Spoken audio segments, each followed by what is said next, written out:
Me presento, soy Sofía Laporte, directora de la Alianza Francesa. Es realmente una agradable sorpresa recibirles tan numeroso en este espacio virtual para conmemorar el bicentenario de la muerte de un personaje histórico fuera del común, quien impactó el mundo entero. Estoy hablando, por supuesto, de Napoleón Bonaparte. Quisiera en particular dar la bienvenida a las autoridades de la embajada coorganizadora de esta conferencia y como lo dije, quiero agradecer a Patrick Flo, consejero de cultural de la Embajada de Francia, quien va a dar algunas palabras de introducción de esta conferencia. Quisiera también dar la bienvenida a las autoridades y Comando General de la Fuerza Aérea Uruguaya y a las autoridades del Centro de Altos Estudios Nacionales, CALEN, del Ministerio de la Defensa, quienes apoyaron esta conferencia. Dar la bienvenida también a las autoridades académicas e institutos históricos, militares y civiles de Uruguay, a las autoridades y socios también de la Alianza Francesa en Uruguay, y en saludo en particular al expresidente de la Alianza Francesa que está aquí presente, que está escuchando, lo sé, y también dar la bienvenida al público, a todo el público apasionado de la historia que está aquí presente.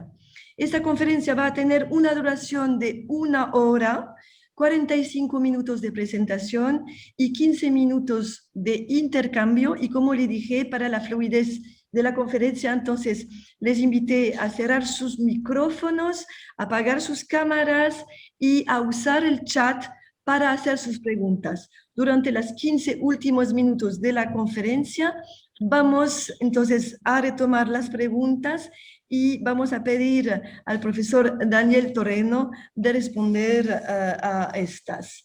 Bueno, conmemorar el bicentenario de la muerte de Napoleón Bonaparte es como lo recordó nuestro presidente hoy, Emmanuel Macron, es un deber de memoria, una memoria que sigue desatando pasiones, controversias, y es verla con serenidad, lealtad, ver las huellas de una inmensa obra en campos diversos que impactan todavía nuestra vida.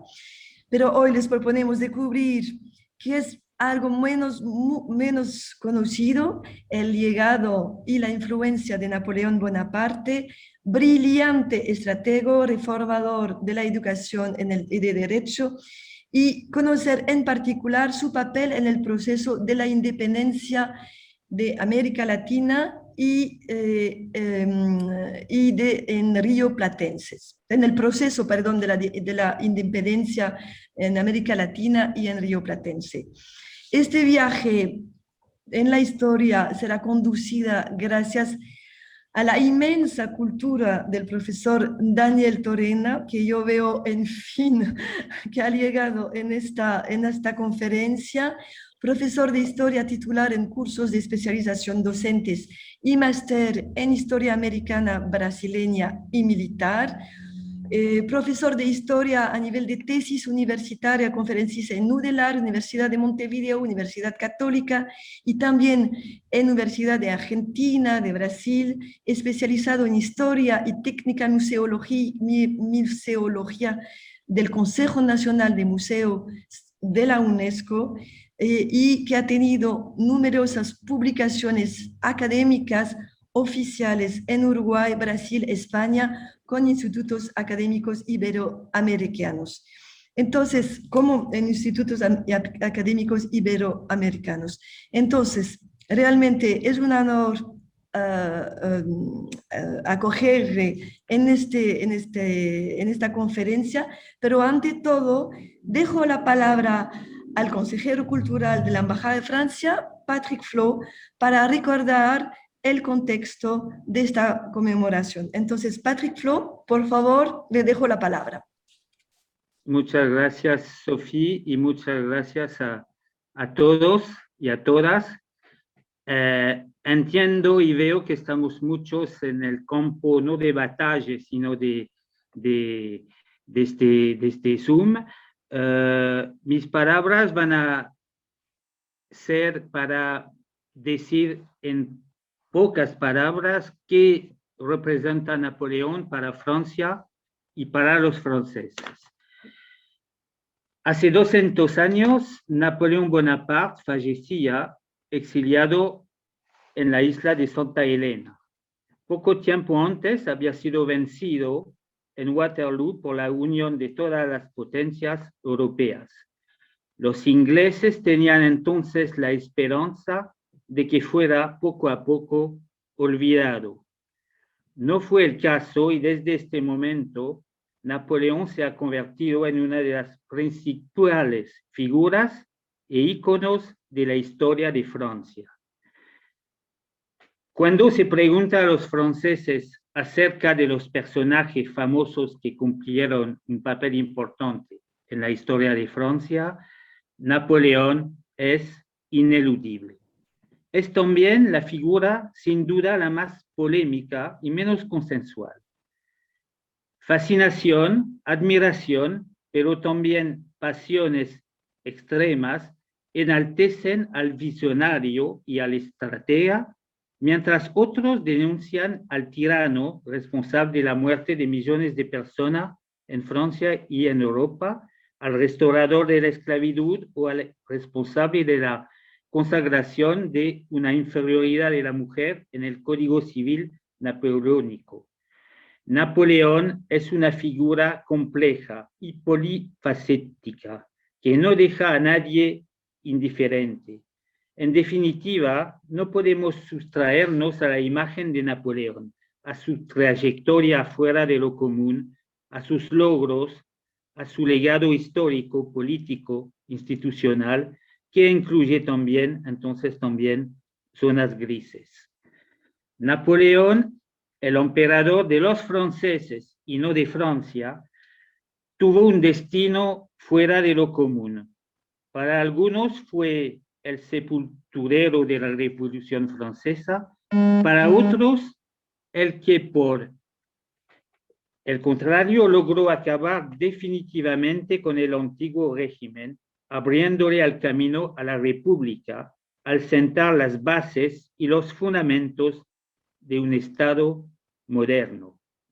Fundador, legislador, le debemos efectivamente muchas cosas. Las bases de la administración moderna, la creación del Consejo de Estado, los departamentos, los prefectos, los subprefectos, la codificación y en particular el Código Civil, el Banco de Francia o la Legión de Honor. Para ser más concretos, le debemos también la creación de la recolección de basura y la numeración de las calles, las pares a la derecha, los impares a la izquierda. Tampoco debemos olvidar su profundo interés y su papel en la promoción de la ciencia y las artes, al servicio del progreso. Para mí, una de las claves del lugar central que ocupa Napoleón en nuestra historia, para bien o para mal, está quizás vinculada a este momento particular fundador de la historia contemporánea mundial. Napoleón y la Revolución Francesa forman, como dijo un historiador muy conocido francés, Aguilon, una pareja unida por la historia. Y Napoleón ilustra, por otra parte, ese momento histórico entre dos mundos y el paso definitivo al mundo moderno. Es por eso que su nombre, su fama, las ideas que encarna superan ampliamente el marco de las fronteras francesas. América Latina también se abasteció del legado napoleónico, que fue influenciado a su vez el iluminismo y las ideas nacidas con la Revolución Francesa. Tanto las revoluciones como las independencias en América Latina, la historia de las ideas políticas de este continente, la influencia del Código Civil en varios países de la región, o la representación autoritaria del militar, pero déspota iluminado, podríamos enumerar muchos ejemplos que muestran esas conexiones con la obra y el pensamiento napoleónico. En el marco de las conmemoraciones en Francia del bicentenario de la muerte de Napoleón, a lo largo de este año 2021, especialmente hoy, 5 de mayo, se celebran muchos actos en toda Francia. Esta tarde tuvo lugar en París una ceremonia oficial presidida por el presidente Emmanuel Macron. El jefe del Estado depositó una ofrenda floral en su memoria en los Invalides, donde se encuentra la tumba del emperador Napoleón tras pronunciar un discurso en el Institut de France. Durante este discurso, el presidente Macron subrayó que Napoleón Bonaparte era un par de nous, una parte de nosotros, de Francia y de los franceses, y que, citó, del imperio hemos renunciado a lo peor, del emperador hemos conservado lo mejor. Haciendo hincapié en las palabras del propio Napoleón, dijo, las verdaderas conquistas, las únicas que nos dan lugar a arrepentimientos, son las que se hacen sobre la ignorancia. El presidente Macron considera que Francia y los franceses deben mirar su historia con serenidad, sin borrar, sin negar y sin renegar del pasado. En este sentido, Napoleón es efectivamente una parte de nosotros y una figura ineludible, controvertida y insacible de nuestra historia. Hoy, varios países de la región conmemoran este bicentenario. En Chile, por ejemplo, a través de un coloquio universitario sobre el papel de los más o menos 2.000 militares napoleónicos que participaron en la lucha por la independencia. Nos alegra entonces que nuestros amigos uruguayos se sumen a estas conmemoraciones con esta conferencia del profesor Daniel Torena, organizado junto a la Alianza Francesa y con el apoyo, lo mencionó Sofía al principio, del CALEN y de la Fuerza Aérea Uruguaya, que agradecemos de manera muy sincera y muy cálida. También hemos obtenido el acuerdo de los responsables del hipódromo de Maronias para organizar más adelante, en el correr de este año, un evento hípico, Gran Premio Napoleón, que recordará que el emperador supo montar un caballo llamado Montevideo durante, entre otras ocasiones, la campaña de Rusia. Me quedaré ahí ahora, tal vez fue un poco largo, pero es difícil ser conciso cuando se habla de Napoleón Bonaparte y vamos a escuchar con mucho interés a la conferencia del profesor Torena. Muchas gracias. Bueno, buenas noches a todos y todas, estimados amigos de Francia y compatriotas.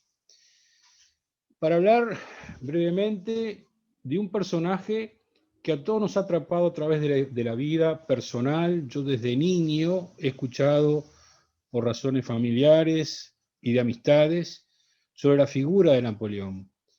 Muchas historias, y después ya en el campo más profesional, cuando me estaba formando en la FAS de Ciencias Históricas, las relaciones históricas entre Francia, el Río de la Plata y Uruguay particularmente, que han sido muy fuertes a lo largo del tiempo.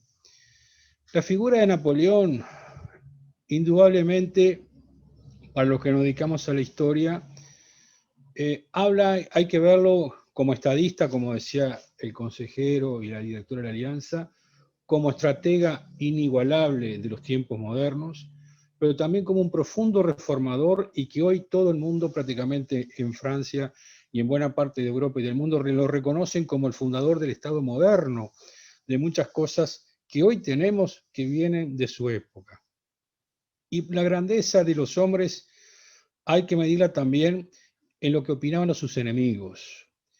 Por ejemplo, a nivel militar, tal vez el mejor historiador que considero de historia militar británico del siglo XX, un maestro, doctor en historia, profesor de Cambridge y de Oxford, y mayor general del ejército británico, Fuller, decía en su tomo 3 y parte de su obra en el tomo 2, que fue publicado en Londres en 1950, y después hay una tradición española en el año 61, complementaria, excelente calidad, en la cual expresa con absoluta claridad, en el cual Napoleón dice fue un autócrata, visión de un inglés, por supuesto, pero solo comparable a dos grandes de la historia. Alejandro Magno y Augusto. Nadie más comparan con él. Lo dice este historiador británico, que fue nada más y nada menos que el director de la Cátedra de Historia de la Universidad de Oxford y el director de la parte académica de la Escuela Militar de Londres, ¿no? Y del Imperial, o sea, del Museo Imperial también. Y sostiene, miren lo que dice este historiador británico, ¿no? Que además era un general, que asesoró al gobierno de Churchill durante la Segunda Guerra Mundial. Especialistas en temas históricos militares, vuelvo a repetirlo. Decía claramente este historiador que Alejandro como conquistador, y Augusto como administrador, que Napoleón reunía las dos condiciones en la misma persona. Es decir, la capacidad de Alejandro como tal vez el más grande de los conquistadores del mundo occidental, y Augusto como el mejor administrador, como soberano, como monarca, creador del Imperio Romano, o sea, el primer emperador. Lo está comparando con dos figuras gigantescas de la historia universal. Y combina además que él reúne cosas de los dos, o sea que tenía lo de Alejandro más lo de Augusto en sí mismo. Y esto quiere decir muchísimo. Estamos hablando de dos figuras gigantescas de la historia universal, uno en el campo militar y otro como creador nada más y nada menos que lo que fue Roma, del imperio, el primer emperador que hizo una enorme cantidad de obras en materia jurídica, por ejemplo, administrativa. Además, otro importantísimo historiador británico, digo esto porque así valoramos también no solamente la opinión de franceses y latinoamericanos, sino estamos hablando de los británicos que fueron sus mayores enemigos. También otro gran profesor de Oxford, Fisher, catedrático y director del Departamento de Historia del siglo XX, y a su vez fue especialista en las guerras napoleónicas, que tiene una enorme cantidad de libros escritos sobre este tema, dice que era un genio militar, pero también un genio como estadista. Y estamos hablando de dos enconadísimos, prestigiosísimos académicos británicos, ¿verdad? Británicos, ambos. También las figuras contemporáneas enormes de la época. Goethe, ¿verdad? Goethe decía de Napoleón que brilló como nadie en su tiempo y que difícilmente alguien volviera a brillar como lo hizo él. Estoy hablando de Goethe. Estoy hablando de Goethe. En el campo militar hay especialistas que podríamos detallarlo, innumerables, podemos estar toda la noche hablando sobre la estrategia militar de Napoleón, que es una de mis especialidades y que más tiempo le he dedicado. Pero el general Caulaincourt, marqués de Caulaincourt, que fue general del imperio, un hombre muy culto, fue embajador en Rusia, cuando la campaña de Rusia él era el embajador ante el zar Alejandro I. A su vez, Caulaincourt fue un hombre muy cercano a Napoleón, fue un diplomático de primerísimo nivel, además de militar, un hombre de una vastísima cultura, y él decía que las cosas sencillas, él las hacía más sencillas, y la estrategia más compleja en los campos de batalla, él la resolvía como una simple ecuación matemática.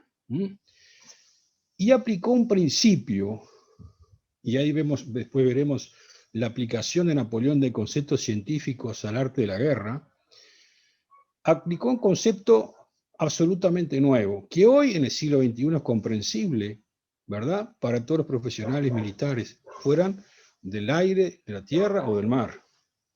La aplicación del principio de la física mecánica del espacio-tiempo. Espacio-tiempo. Napoleón conocía perfectamente la importancia de la aplicación de las ciencias en el desarrollo de las batallas. El concepto del batallón Carré, que es la guerra de movimiento, que fue un maestro de los maestros, es la aplicación de este principio de espacio-tiempo en la física mecánica. Mismo Napoleón lo decía. Esto es una, porque era estudioso de la física, además de las matemáticas, es una aplicación exacta de lo que son principios físicos al arte de la guerra. El espacio y el tiempo, combinados. Y ese es el concepto de esa aplicación que utilizó él del batallón Carré, el batallón de movimiento, basado en cuestiones físicas. Y esta táctica que él empleó dentro de un marco general estratégico fue único y absoluto novedosamente en Europa. Ni tan siquiera el gran Federico el Grande, al cual Napoleón respetaba mucho, después veremos en quiénes se inspiró Napoleón, llegó a planificar un movimiento basado en la física mecánica.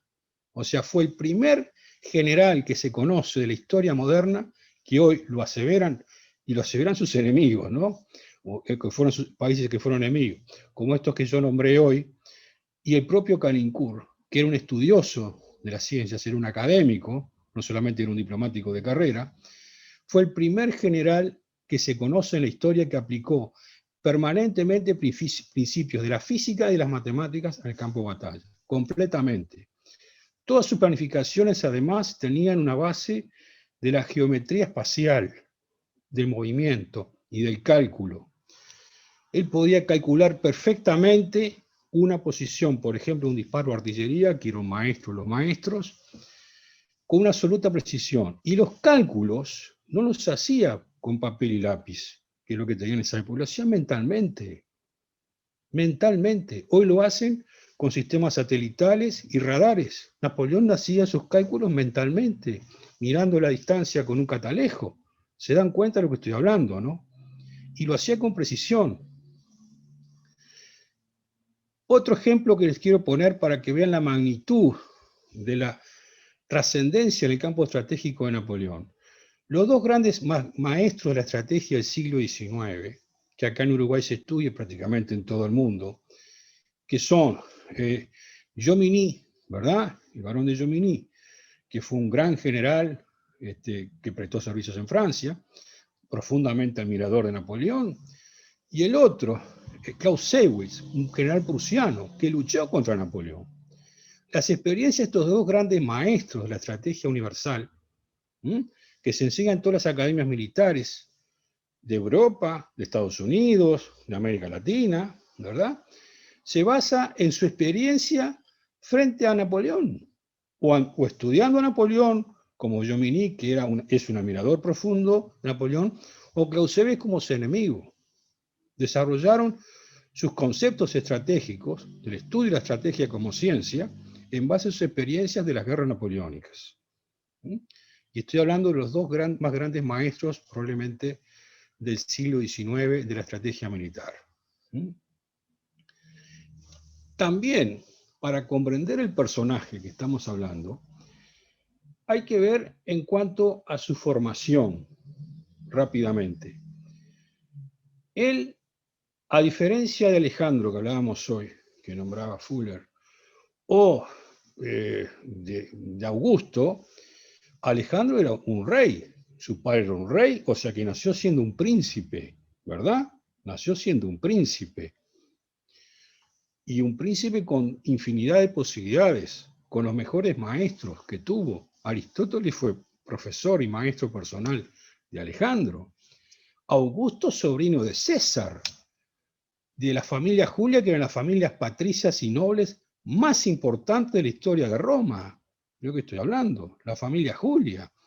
En cambio, Napoleón, en su crianza, era una familia que se llama de la burguesía o nobleza baja, que con muy enormes sacrificios pudo entrar primero al seminario de Autun y después al colegio de Brienne, gracias a un tío que era obispo. Pero era una condición económica muy compleja que tenía porque su familia estaba pasando muchas necesidades y que ese tío cobijó a su familia. Entonces, la situación económica de él y social era muy distinta a estos dos personajes, absolutamente distinta. Es decir, y era un ambiente que podríamos decir casi hostil, porque tenía hasta dificultades para hablar francés, porque era corso. Entonces, ¿cómo este pequeño niño logró imponerse académicamente en un ambiente que no era favorable para él? Y lo logró, pero lo logró con maestría absoluta. Hay estudios rigurosos desde el punto de vista archivológico de los estudios de Napoleón en el colegio de Brienne y en la escuela militar después de artillería, en el cual, por ejemplo, en el colegio de Brienne fue el mejor alumno en dos asignaturas, miren ustedes, en dos asignaturas que siempre son dispares. Por ejemplo, muchos científicos o personas de las ciencias exactas se destacan en las matemáticas o en las ciencias físico-matemáticas. Bueno, Napoleón fue el mejor alumno de la historia de este colegio de matemáticas y ciencias. De matemáticas y ciencias. El mejor alumno calificado. Pero al mismo tiempo, miren ustedes, fue el mejor alumno de historia de esta institución. Y cuando era un estudiante para llegar a subteniente, Napoleón ya conocía, pues fue un gran autodidacta además, las obras clásicas de Polibio, de Séneca, porque un profundo admirador de la historia de Roma, Napoleón conocía con detalle, por eso el tema del código, el derecho romano. Él mismo lo había estudiado. Estudió, por ejemplo, el derecho de Justiniano. Estudió las obras del derecho romano de la República. También estudió las modificaciones que hizo Augusto. La obra de César la conocía al dedillo, completamente. Además, él había estudiado también Grecia. Tenía una profunda admiración por la cultura griega, tanto a nivel político, militar, pero también con las artes. Es decir, era un hombre de una cultura muy universal, diríamos hoy. Entonces, muchas cosas de sus acciones eran porque él tenía una profunda formación y una cultura universal enorme, completamente. En dos campos, en el campo de las ciencias y en el campo de las humanidades, simultáneamente, en la misma persona estoy hablando, simultáneamente. Le voy a dar una prueba de lo que estoy hablando, de su amor por el conocimiento y el estudio. Cuando la campaña de Egipto en 1797 llevó, cosa que nadie había hecho, ningún europeo lo había hecho hasta ese momento, llevó a lo mejor que tenía Francia, que eran los países más desarrollados del mundo a nivel cultural en ese momento, lo mejor que tenía Francia de geógrafos, eruditos en historia del arte, historiadores, llevó matemáticos, pues siempre llevaba matemáticos con él, ingenieros, y llevó los mejores especialistas que tenía Francia en lingüística, en lenguas. Y a su vez llevó físicos y químicos. Es decir, llevó los mejores académicos de la Academia de Ciencias y también de Letras. francesa en su expedición. Y allí, gracias a este grupo gigantesco de académicos que llevó Napoleón, pudieron hacer simultáneamente en desarrollo de batallas, porque una cosa es ir a estudiar en un tiempo de paz, y otra cosa es en medio de una guerra, porque estaban combatiendo, ¿verdad?, permanentemente.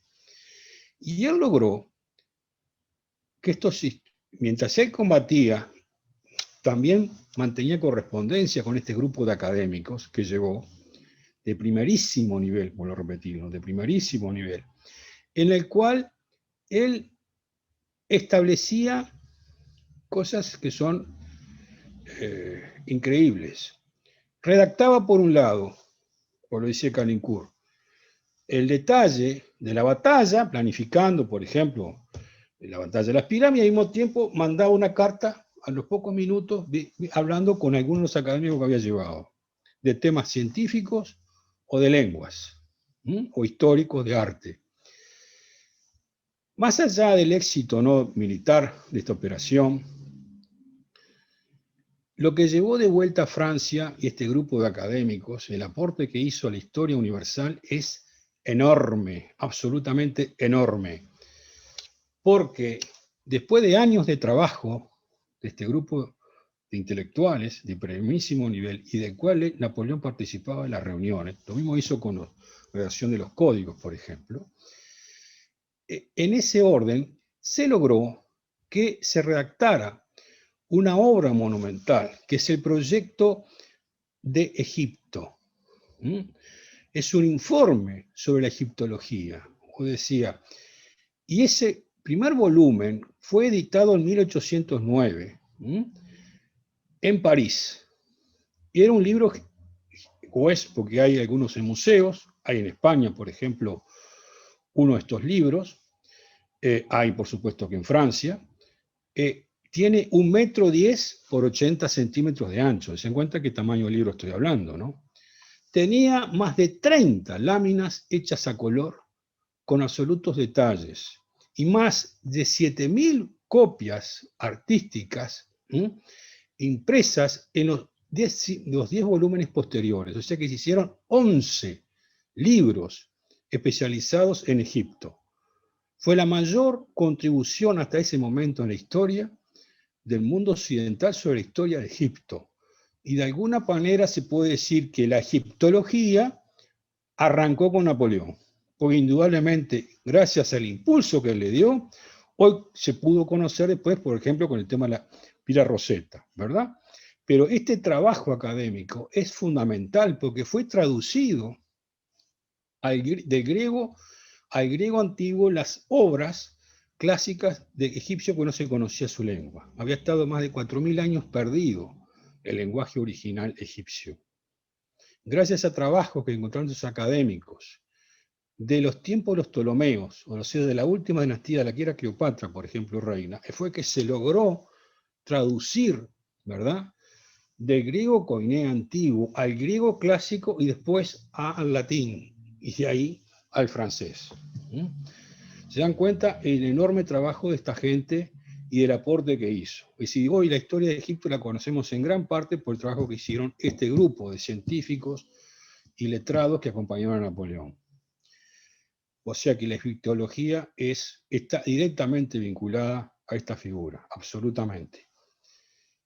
En el campo de la organización del Estado, que ya se ha nombrado algo, se ha dicho, en 1802, entre 1802 y 1804, cuando Napoleón es nombrado primer cónsul y después cónsul vitalicio, por un plebiscito que muchos políticos quisieran tener, digo, una posibilidad tan grande, igual que cuando fue proclamado emperador de los franceses, porque acá está la historia, vamos a verlo de eso ahora, fue por voluntad del pueblo que ocupó esos cargos. No fue un golpe de Estado simplemente, sino que fue confirmado este cargo de cónsul vitalicio por un plebiscito. Y ya se los digo, cuando Napoleón fue confirmado en agosto de 1802, y aquí para que vean ustedes el peso que ya tenía político en la sociedad francesa, que era impresionante. que fue votado cónsul vitalicio de Francia por un plebiscito, tuvo 3,5 millones de votos a favor y solo 8.500 en contra. Vuelvo a repetir, 3,5 millones de votos a favor y 8.500 en contra. Y cuando 2 años después, más concretamente 18 de mayo de 1804, el Senado le propone ser emperador de los franceses, nuevamente él exige un plebiscito. ¿Y saben cómo fue ese plebiscito? Volvió de vuelta a tener la misma cantidad de votos, de 3,5 millones a favor contra 2.500 en contra. 3,5 millones a favor contra 2.500 en contra. O sea que es algo más que abrumador, ¿no? Esos dos plebiscitos, que confirmaban evidentemente ese principio por el cual la voluntad del pueblo se expresaba en la autoridad del gobernante, completamente. En lo que respecta a las obras que él hizo entre 1802 y 1804 como cónsul antes de ser emperador, hay algunas fundamentales.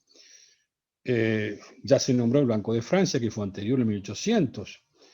El Liceo, o el Liceo, que es una obra de Napoleón, que acá en Uruguay le llamamos liceo, que la misma palabra traducida es lycée al francés, fue absolutamente novedosa en el mundo, completamente novedosa. Y esta obra, en la educación, estableció por primera vez en el mundo que todo ciudadano francés, sin distinción, tenía derecho a la educación secundaria, pagada por el Estado. Pagada por el Estado. Libre, pagada por el Estado.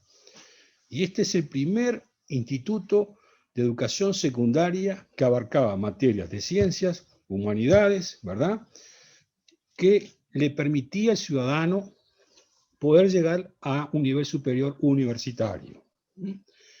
O sea que esa reforma en materia secundaria del liceo fue fundamental y fue la primera que hubo en el mundo, completamente. Y que hoy, parte de nuestro sistema actual, tiene una enorme cantidad de elementos que están inspirados en el liceo francés, justamente de Napoleón.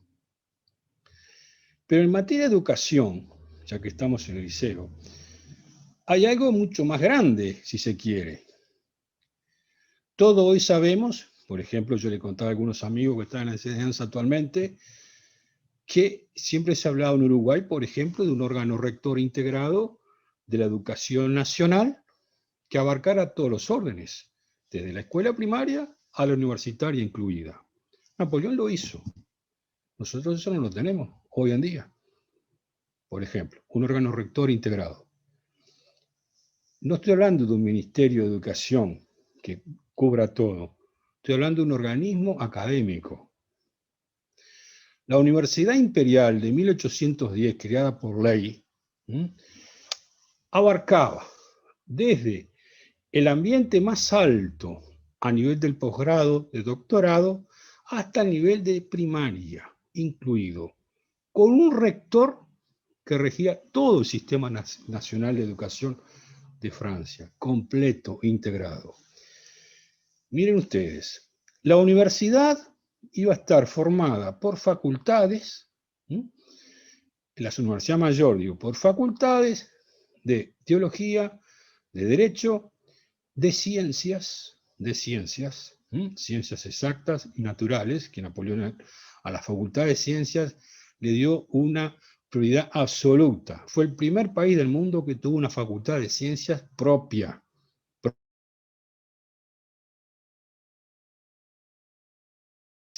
Química, física, matemáticas, el estudio de la astronomía, etcétera, etcétera, etcétera. Ciencias. Facultad dedicada al estudio de las ciencias. Facultad de medicina, separada de la de ciencias. Y una facultad que va a ser, llamaríamos hoy, de educación, que fue un instituto normal que creó. Estamos hablando de los primeros institutos normales que se crearon en el mundo, que tenía un rango casi universitario. No llegaba al rango, pero sí era más que bachiller. El título de profesor, lo que llamaríamos acá un maestro, ¿verdad? Que era más que bachiller en el campo académico. Ese instituto era con internado para 300 profesores, formados a nivel pedagógico. O sea que la misión de estos profesores formados con un nivel de universitario básico era la educación primaria y secundaria. Primaria y secundaria. Napoleón quería que todos los profesores fueran del ámbito secundario, miren qué tema de actualidad nuestro, de secundaria y de primaria tuvieran formación académica. Y cada curso era para 300 alumnos seleccionados por concurso. Por concurso y selección. Miren lo que estoy diciendo, por concurso de selección de méritos, los que iban a ese instituto. A su vez, después venía el liceo, que ya hablamos de él, que era un secundario superior. Antes me faltó decirle que la Universidad Imperial, que después va a ser la Universidad de Francia, estaba en 3 rangos, en 3 niveles. El bachiller superior, porque había un bachiller menor, que era el que egresaba del liceo, bachiller superior de rango universitario, como por ejemplo el bachiller que hay en Estados Unidos, para que sea más comprensible, el licenciado y el doctor. Esos eran los 3 grados que tenía la universidad. Por encima del doctor estaban los miembros de la academia, o sea, los académicos de las ciencias, de las artes, que eran figuras de consulta, y que por lo general estos académicos colaboraban con la Universidad Imperial en los cursos superiores de doctorado. Los miembros de la academia fueron en artes, en ciencias, por ejemplo. Se dan cuenta de lo avanzado de todo esto. Después estaba el liceo a nivel medio y después estaba la escuela primaria, o escuelas pequeñas le llamaban, la Petite École. Esas escuelas primarias que son lo que llamamos hoy la escuela primaria que conocemos nosotros. Pero dentro de un mismo organismo rector en el cual el jefe de esa organización era un rector y cada nivel tenía sus autoridades académicas separadas e integradas entre sí. Está el dicho que Napoleón decía que él podía saber cada día de la semana qué es lo que estaba enseñando cada maestro en cada escuela de Francia, qué tema estaba dando. Si era un tema de historia, de geografía, o de matemáticas, o de ciencias. Él sabía los programas que se daban en las escuelas. Y él decía, yo puedo saber, yo sé qué es lo que está dando un maestro hoy en la escuela. O lo que están dando en el liceo, tal cosa están dando. ¿Se dan cuenta de eso?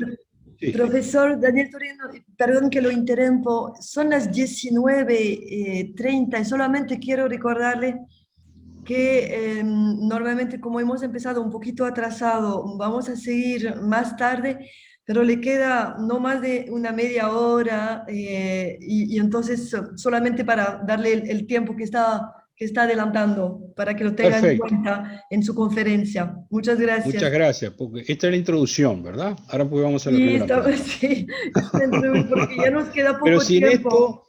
esto es imposible en comprender el personaje cómo influyó en el resto del mundo, sin esta explicación. Entonces, después de esta obra enorme de la educación, en el campo del derecho, que acá veo que tengo varios amigos abogados que nos están mirando, fue gigantesco. El derecho civil, que fue el primer código civil del mundo, ¿verdad? Es de 1804, cuando Napoleón todavía era cónsul vitalicio. El 21 de marzo se promulgó. Estableció que la ley era igual para todos los ciudadanos. El principio de algo... y sepultó de alguna manera, como ya se ha dicho acá, lo que era la tradición del ancien régime, o sea, del régimen absolutista monárquico, los vestigios que quedaban, ¿verdad? Y ese modelo del derecho civil, que después lo vamos a dejar con su influencia en América Latina, es prácticamente, con diferencias, matices, pues lo han dicho hoy. En estas últimas semanas vengo viendo especialistas en el tema franceses, que es más o menos lo que hoy tiene Francia, el actual derecho civil que tiene Francia. Está inspirado en este derecho civil, con modificaciones, pero básicamente el espíritu es el mismo.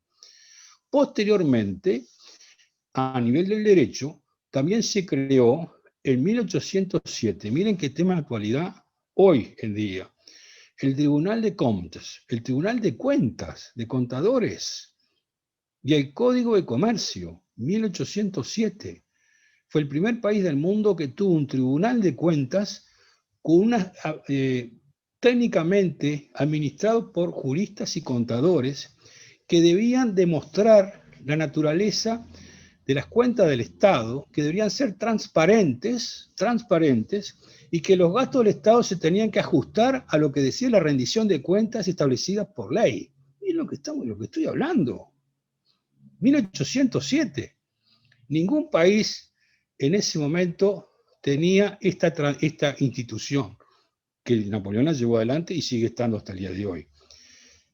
A su vez, después, en 1810, creó el Código Penal, otra institución fundamental y avanzadísimo para su época, no solamente en Francia, sino en el mundo. Y hay una cosa interesantísima que hablaba, Napoleón siempre estableció que los magistrados tuvieran la independencia técnica, pero también ética, y que el Estado no podía influir en las decisiones de los magistrados. Y él era el emperador. Él era el emperador. ¿Se dan cuenta? Ese aspecto fundamental del tema de la justicia, aplicado al derecho. En el tema que hablamos hoy, por ejemplo, de las artes y de los museos, no puedo dejar pasar el impulso que le dio a la museología moderna, fue fundamental. El Museo del Louvre, que la Revolución había tratado en 1793 de habilitarlo para que los ciudadanos pudieran acceder a algo de la cultura de las artes, realmente fue muy escueto el funcionamiento que tuvo durante la Revolución y la República. Y fue Napoleón, a partir del año 8, que con la ayuda del gran pintor David y del barón de Verón, de que logró darle al Louvre el lustre que tuvo, transformó al Louvre, que era de acceso libre a todo ciudadano francés o visitante de París, podía verlo. Bolívar estuvo en el Louvre, Simón Bolívar, por ejemplo, por nombrar algunos, ¿no? Que Bolívar estuvo en la coronación de Napoleón, no sé si lo sabían, ¿no? Bolívar estuvo el 2 de diciembre de 1804 en la Catedral de Notre Dame en la coronación de Napoleón, Simón Bolívar. El Museo del Louvre se transformó con estas figuras el mayor museo del mundo de su tiempo y el mayor museo de arte del mundo, con obras de distintas partes de Europa, inclusive con obras que llevaron de Egipto, de Grecia y de Italia, también algunas de España que después se devolvieron. Pero transformó al Louvre en la mayor institución museística del mundo y hoy sigue siendo probablemente el museo más importante del mundo en materia de historia del arte, por ejemplo. Es decir, esa enorme institución y el concepto de la museología moderna también está íntimamente ligado a Napoleón. Íntimamente ligado a Napoleón. Me parece muy bien, por ejemplo, que el Consejo Internacional de Museos, que depende de la UNESCO, esté en París, porque realmente fue Napoleón el que impulsó notoriamente en una época que las colecciones de arte eran solamente para los monarcas o los muy ricos o la aristocracia, fuera algo de acceso libre a todos los ciudadanos. Y esto es una innovación tremenda para la cultura universal. En el campo de su influencia posterior con América Latina, es mucho más lo que creemos. Simón Bolívar, que renombré hoy, era republicano Bolívar, un republicano muy particular. Bolívar aplicó en la Gran Colombia, a diferencia de del generalísimo Francisco de Miranda, que quería una monarquía en lo que hoy es Venezuela, y también aspiró a lo que creó después Bolívar, la Gran Colombia. Bolívar aspiraba a una república de corte aristocrático, como realmente lo fue, de alguna manera, la Gran Colombia. Y lo digo esto con mucho respeto, porque Bolívar, la aplicación de la Constitución de la Gran Colombia de 1819, vuelvo a repetirlo, que creó el Estado que hoy abarca Panamá, Colombia, Venezuela y Ecuador, se basa en muchas normas, pero muchas normas, del consulado francés. Si ustedes analizan las instituciones ejecutivas, legislativas y judiciales de la Gran Colombia, es casi, no digo una copia, pero tiene una enorme cantidad de elementos que son copia, diría así, o inspirado en el consulado. Y en el consulado. Les pongo un ejemplo. Bolívar fue presidente vitalicio de la Gran Colombia, hasta que se murió. Y también fue, en otra instancia, dictador vitalicio, después renunció, de Perú. Y esas instituciones están inspiradas en lo que él conocía del consulado de Napoleón. Él tenía un enorme respeto por Napoleón. Una admiración muy grande como militar, por supuesto, pero además como estadista.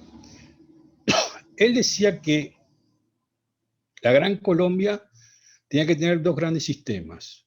Un sistema básico, o sea, de sostén del Estado, que era una economía abierta inspirada en el modelo británico. Pero que el Estado y la cultura de la Gran Colombia tenían que ser franceses. Y él nombraba que su referente era Napoleón. Indudablemente que él no llegó a proclamarse monarca, que le ofrecieron la corona a Bolívar en Perú, se le ofrecieron, porque él decía que era republicano. Pero, claro, es una visión muy particular del estilo de república que quería Bolívar, muy distinta, por ejemplo, a la de nuestro Artigas, absolutamente distinta, ¿verdad? El concepto completamente diferente. Entonces, la figura de Napoleón en Bolívar fue muy importante y en su presencia en la organización del Estado de la Gran Colombia. Fue enorme. También en la estructura a nivel militar de lo que fue la campaña del ejército de los Andes. Fue mucho más de lo que creemos. ¿Saben cuántos oficiales franceses que rechazaron volver bajo el mando de los Borbones se vinieron a América? Oficiales napoleónicos, de Napoleón. Alrededor de 420 para distintas partes de América, de distintos grados, desde tenientes y capitanes hasta generales. Tuvimos napoleónicos en América. Algunos se quedaron en la Luisiana. Siendo ya la Luisiana parte de Estados Unidos desde 1803, que lo había negociado eso Napoleón con Estados Unidos, porque Napoleón en su visión estratégica global quería tener a Estados Unidos como un aliado, porque veía su proyección futura. Entonces algunos se quedaron en la Luisiana. Y con respecto a su relación con otros ejércitos, fue muy importante en América del Sur. Pero a nivel estratégico global, no puedo dejar pasar lo que ya les dije. Les nombré recién Estados Unidos, pero no puedo dejar pasar esto porque sería no desconocer parte del proyecto de Napoleón a nivel estratégico global. Napoleón que aspiraba a tener buenas relaciones con los estados nuevos de América Latina también, cuando fue emperador. Por eso mandó varias misiones. Pero a nivel global,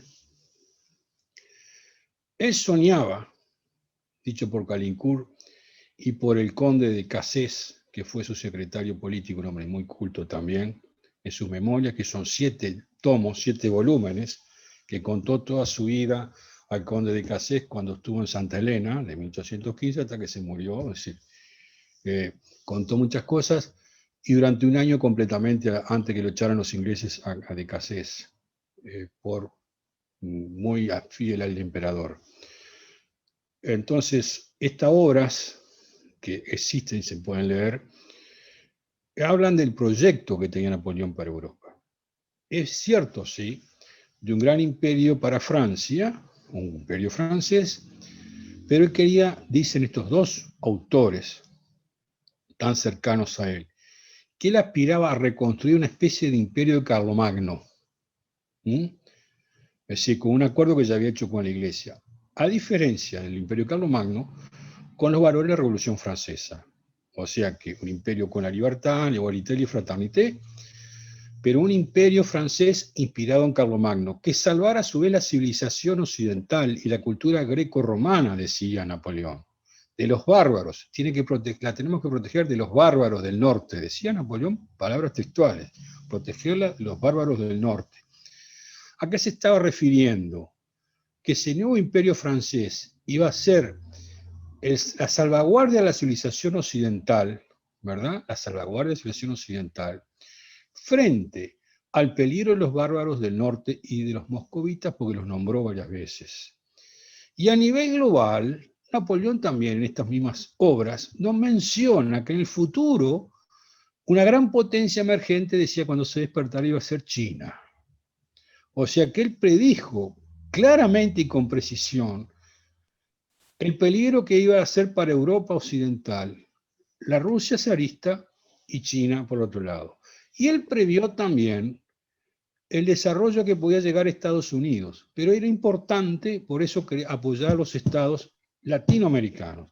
Y eso se lo dijo en sus instrucciones a embajadores y ministros cuando fue ministro Talleyrand, canciller de Francia, y lo mismo cuando lo fue Calincourt, que fue ministro, y que él detalla a Calincourt todas estas cosas que yo le estoy contando con absoluto detalle en sus memorias, ¿verdad? Que son obras maestras realmente de la diplomacia, del arte de la diplomacia, también militar. Entonces, en otros conceptos también, miren qué avanzado fue. Él pretendía, por eso vamos a entender por qué tantos irlandeses y polacos eran bonapartistas. Él había prometido y estaba convencido que Irlanda tenía que ser una república independiente. Irlanda, una república independiente separado de la Gran Bretaña. También consideraba, y por eso el pueblo polaco lo apoyó tanto, que Polonia tenía que ser un reino independiente. Un reino independiente. Y a su vez, también apoyaba la independencia de Grecia. Y él, absolutamente convencido, establecía que había que echar a los turcos de Europa, completamente. Y había que liberalizar de alguna manera el Medio Oriente. Digo, cosas que son temas de actualidad y él las había pensado todas en estas memorias. Se recomiendo que si pueden leerlas, léanlas porque vale la pena, porque tiene una visión geopolítica impresionante de hace 200 años de cosas que son de actualidad hoy en día. Volviendo a América, y vuelvo a repetir que él quería tener una buena relación con Estados Unidos, como potencia emergente, ya lo previó. Sin embargo, en la Luisiana, que seguía siendo francófona, la Luisiana, el estado de Luisiana, el gobernador y el alcalde de Nueva Orleans eran profundamente admiradores de Napoleón, completamente, y recibieron a muchos franceses que huyeron de los Borbones, de la monarquía de Luis XVIII, y también de otras partes de Europa, porque no solamente franceses había bonapartistas, había de muchas partes de Europa, no solamente franceses.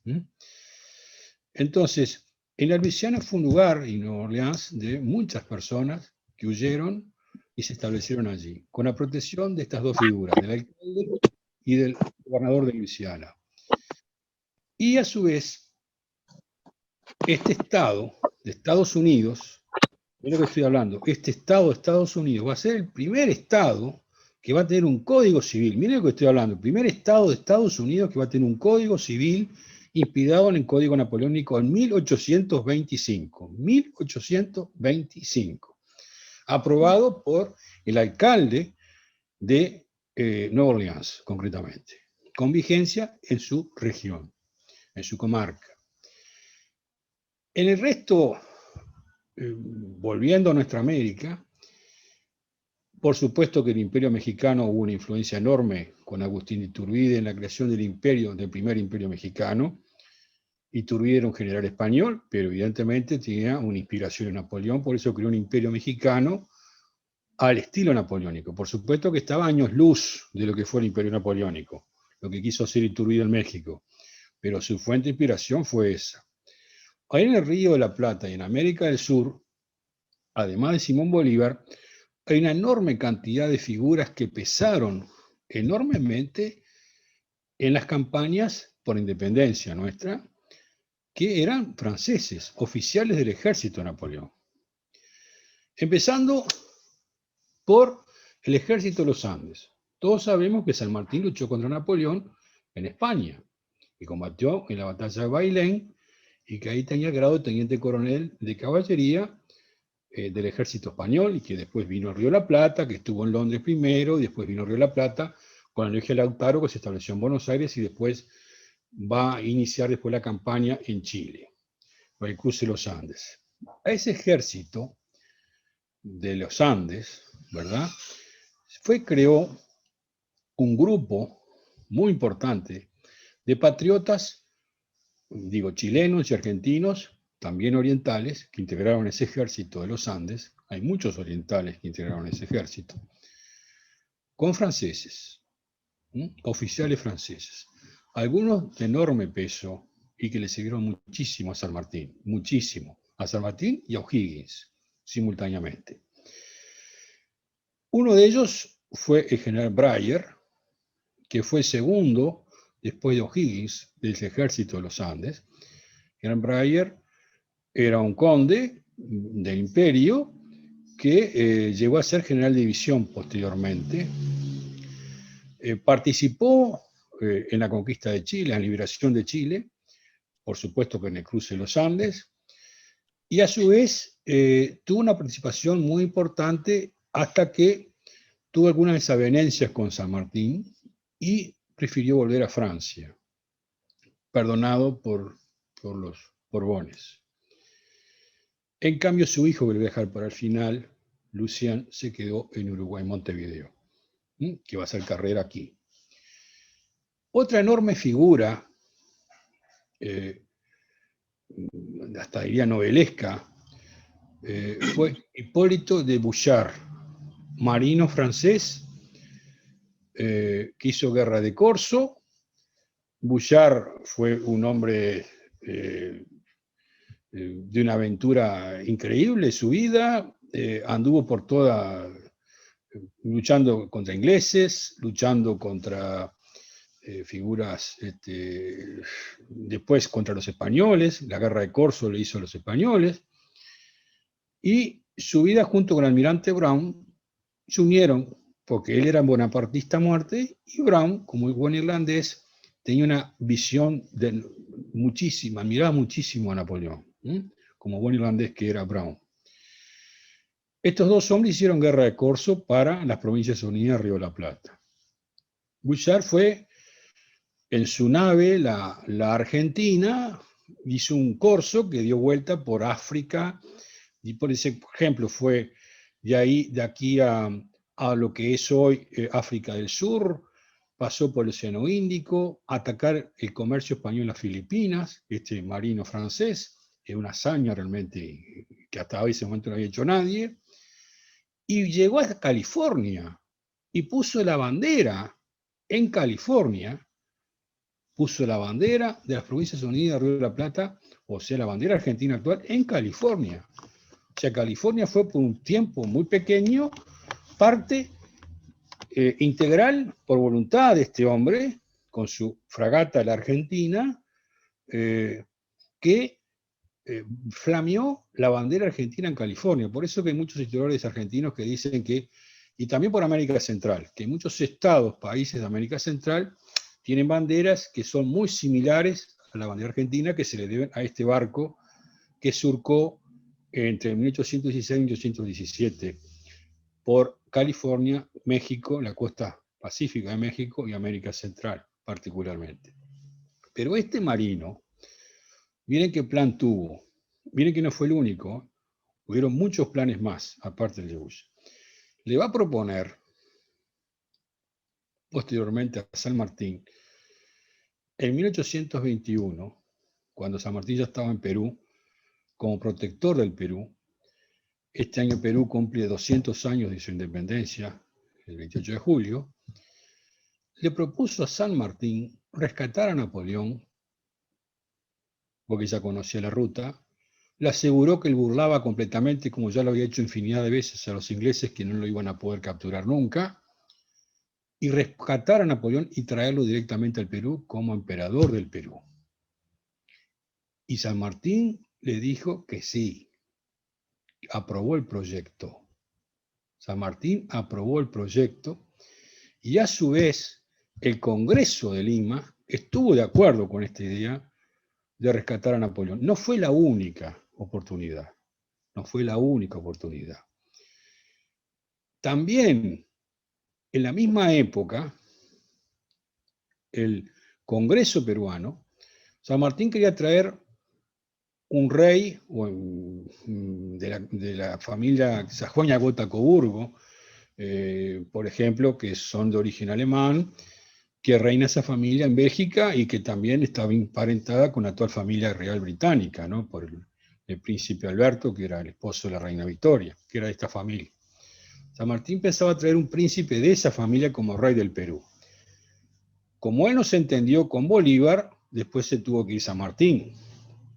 Pero el Congreso peruano prefería, y hay información ahora de historiadores peruanos sobre este tema, de este mes, de este año, de estos días, de estas semanas, en la cual estaban muy avanzadas las negociaciones para un plan para rescatar a Napoleón y traerlo directamente al Perú como emperador.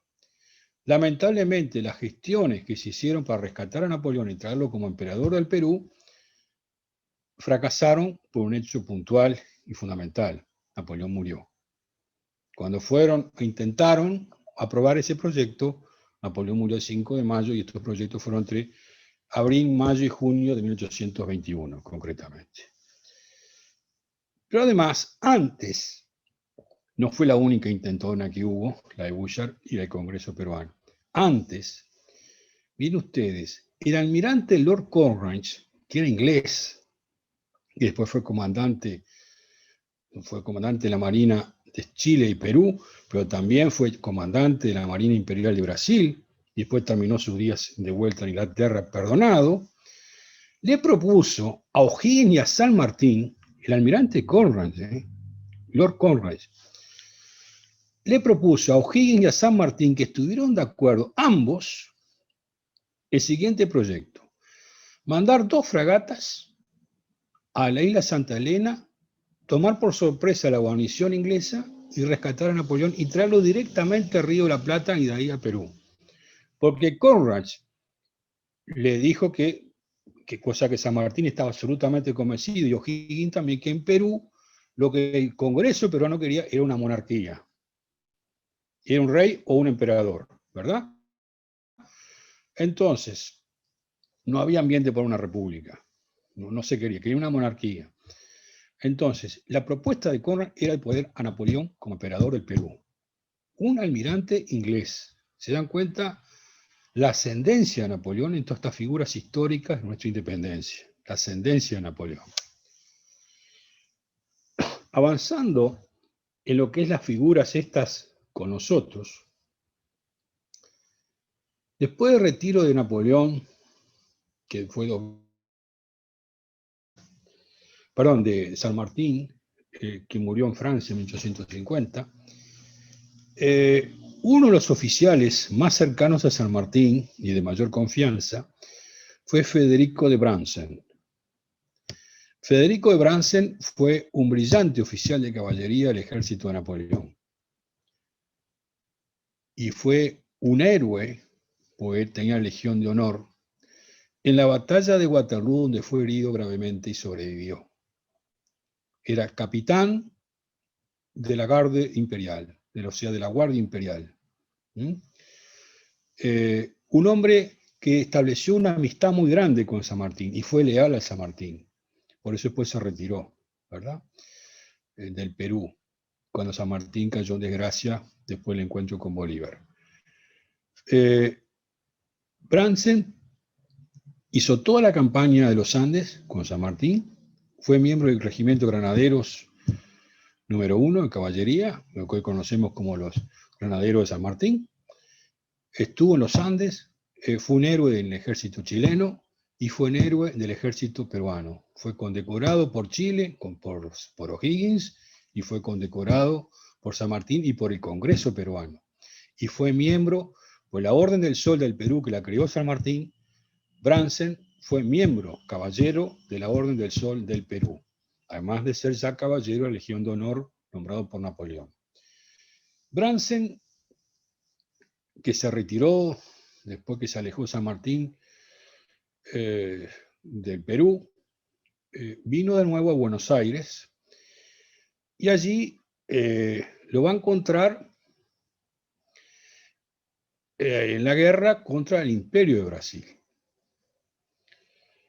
En 1825, cuando las Provincias Unidas Río de la Plata le declaran o aceptan la incorporación de la provincia oriental a las Provincias Unidas, y entró en guerra las Provincias Unidas, apoyando a nosotros, contra el Imperio de Brasil. Brandsen va a ser parte del ejército republicano, o argentino oriental, como se le conoce de esas dos formas, ese ejército que estuvo integrado por figuras de primerísimo nivel de ambas orillas de Plata. Alvear, general Alvear, el general Paz, digo por los argentinos, y Brandsen, pese a que no se llevaba con Alvear, porque acá entramos en un problema interno de política argentina, que siempre ha tenido grandes problemas, muy grandes, hasta el día de hoy. Alvear no quería a San Martín, porque San Martín había desobedecido a la logia Lautaro. Por eso una de sus desgracias también fue haber caído en desgracia con la logia Lautaro. Y Brandsen era considerado un hombre de San Martín en Buenos Aires. Un hombre de San Martín. Y pese a todo eso, el general Paz y otras figuras que no eran sanmartinianos, pero convencieron al gobierno de Buenos Aires de la importancia de Brandsen como oficial. Y Alvear, contra su voluntad, no tuvo más remedio que aceptar que Brandsen fuera el comandante de la caballería del ejército republicano. Coronel, nombrado coronel, era teniente coronel, con San Martín fue nombrado coronel de la caballería, de regimiento, concretamente regimiento número 1 de caballería del ejército de las Provincias Unidas de Río de la Plata. Con ese cargo, coronel de regimiento de caballería número 1 de Río de la Plata. Profesor, Federico disculpe, me Sí. permite, si lo interrumpo de nuevamente, Sí. me disculpe, pero estamos realmente en el final de la conferencia. Bueno, Ya nos bien, queda casi mucho tiempo. ¿Cuánto nos quedaría más o menos? Nos queda 5 minutos, 10 minutos. Bien. Así que 10 minutos, ¿puede ser 10 minutos? 10 minutos máximo. Bien, Pero bien. después ya no tendremos Entonces, tiempo para preguntas. bien, entonces Brandsen estuvo en la batalla de Ituzaingó, concretamente. Y Alvear no quiso que Brandsen participara y lo obligó a hacer una carga que contra su voluntad. Y Brandsen le dijo que esa carga era inútil. Y por una cuestión de honor, cargó al frente del regimiento de caballería número 1 y murió. Murió en su carga, pero salvó su honor. ¿Y saben quiénes fueron los que salvaron esa batalla con la cual Brandsen estableció una estrecha relación? Con Lavalleja y Oribe, con los orientales. Y con otro francés que luchó en esa batalla, que fue después un amigo y que fue ciudadano de la República Oriental de Uruguay después, que fue el coronel Breyer, en ese momento capitán, hijo de aquel general Breyer que había estado en el ejército de los Andes, y que siguió la carrera militar en el Río de la Plata, más precisamente acá en el estado oriental ya. El capitán Breyer, que también participó en Ituzaingó, estuvo bajo el mando de Anacleto Medina en esta batalla de Ituzaingó, tan importante para el ejército republicano que derrotó al ejército imperial de Brasil. El coronel Brandsen después fue ampliamente distinguido en Argentina, hay una ciudad que lleva su nombre, y después el coronel Breyer aquí también tuvo una estrecha relación con el Uruguay, ya en estado independiente, con nuestros dos mayores caudillos, tanto con Oribe como con Rivera, No participó de la Guerra Grande, porque fue respetado, y se dedicó a su actividad de negocios en Colonia. Sí, y ayudó a buscar acuerdos con Francia, concretamente con el almirante francés y con el cónsul de Francia, durante la Guerra Grande, para tratar de buscar soluciones diplomáticas favorables para la República. Pero digo, fue un personaje también muy importante, que había sido un alumno del Liceo Militar de Napoleón, concretamente, el coronel Breyer. Con respecto al derecho y en nuestro territorio, la influencia es enorme. El derecho civil, el Código de Derecho Civil de Andrés Bello, de 1855 de Chile, fue el código más completo que se hizo en América Latina hasta ese momento. Andrés Bello, que era un venezolano de nacimiento, que fue maestro de Bolívar, después fue contratado por Chile, fue probablemente uno de los más grandes académicos que ha tenido Iberoamérica. Filósofo, gramático, exquisito, además de humanista y estudioso del derecho. Y él es el que redactó ese Código Civil. Y ese código redactado, porque además se tuvo una introducción completa, en la cual expresa claramente la importancia que tuvo Napoleón en la historia, la introducción que hace Bello del Código Civil chileno. En la parte introductoria está toda una explicación previa histórica que hace del texto del código, Andrés Bello.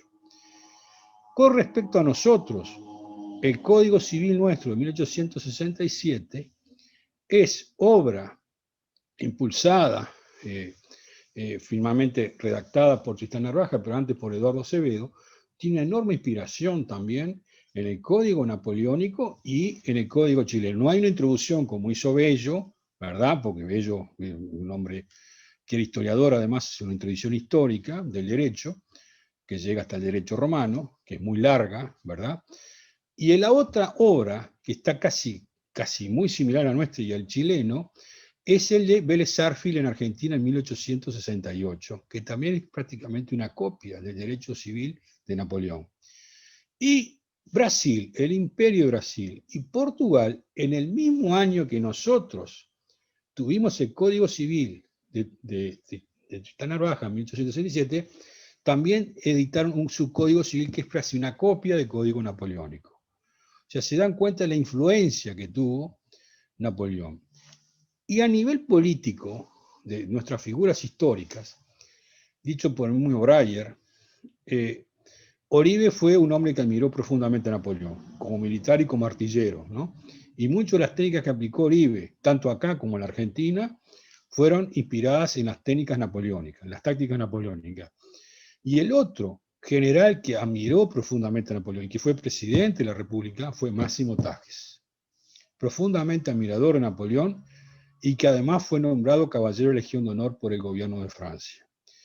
Y la influencia, en el plano militar también, que tuvo posteriormente, es decir, la escuela militar que se creó en el 85, tiene uniforme francés, y los instructores franceses que tenían eran casi todos bonapartistas, ¿no? Y el último, ya del siglo XX, que era Miguel Payet, que fue el instructor francés que creó y dirigió la primera escuela de aviación del Uruguay, en los campos de los Cerrillos.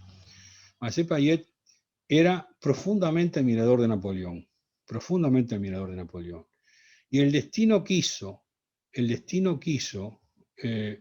que uno de sus alumnos, Boiso Lanza, muriera justamente en Francia a fin de la Primera Guerra Mundial en agosto de 1818. Entonces, la influencia de Napoleón en nuestro sistema político, estas dos figuras que nombré, pero también el campo militar, daría para una larguísima reunión toda la noche, de textos, por ejemplo, militares, ni hablemos de lo académico. El liceo nuestro, vuelvo a repetir, es prácticamente una copia del liceo francés, del liceo creado por Napoleón. Y muchas instituciones jurídicas, como el Código Civil, también son obra de ese espíritu napoleónico que admiraba nuestra cultura nacional en el siglo XIX particularmente. Así que acá terminamos y dejamos espacio para preguntas. Muchísimas gracias, profesor Daniel Torena, por todos estos detalles de la historia que, bueno, que por mi parte yo no conocía y realmente fue un descubrimiento muy, muy interesante. Bueno, creo que todo el mundo está muy feliz de haber escuchado toda esta parte de la historia que no conocíamos muy bien. Fue muy interesante. Creo que le agradecemos muchísimo, profesor Torena, por esta exposición muy detallada, con muchas referencias, con muchos detalles realmente que descubrimos. Le agradezco una vez más a todo el mundo por su presencia, al consejero cultural por también haber apoyado esta conferencia, a los miembros del CALEN también y del FAO. Y bueno, les digo a una próxima conferencia, esperando que vamos a tener menos problemas de tecnología esta vez y ver si podemos la próxima vez tener la posibilidad de recibir a 500 personas en vez de 100. Realmente no me esperaba tener tanta gente y es una sorpresa muy buena que tuve y le agradezco mucho por su presencia. ha sido un placer y un honor para mí. Muchas gracias.